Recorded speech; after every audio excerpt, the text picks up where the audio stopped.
Hey everyone, my name is Joe Ramsted, and I'm excited to unpack this additional resource that I found this week through the resource share assignment that we have in our class here.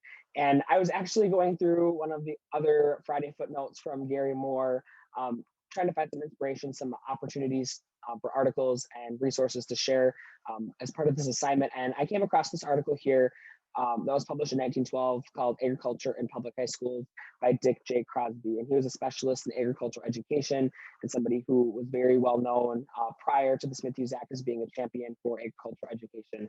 And as we can see right here from this first sentence, prior to the Smith-Hughes Act, there were more than 2,000 public high schools in the United States that were teaching agriculture. And even prior to this, that wasn't even true. Like there was a very profound amount of growth in agricultural education in the early 1900s. And we saw that through the articles that we read for class this week.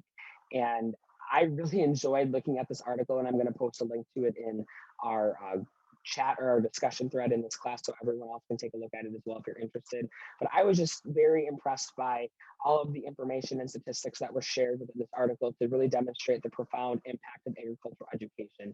The article first opens up by sharing what types of schools and secondary settings offer agriculture in the early 1900s, and then shared a little bit about how that aid or funding process worked, talked a little bit about specifics of classes that you might see in the secondary agriculture education program in the early 1900s, including agronomy and animal husbandry. I was very intrigued by this chart right here, which broke down the agricultural education programs across the United States by United States state. So we looked at from Alabama to Wyoming, how many of the agricultural education programs in those states are receiving state aid and how many without state aid.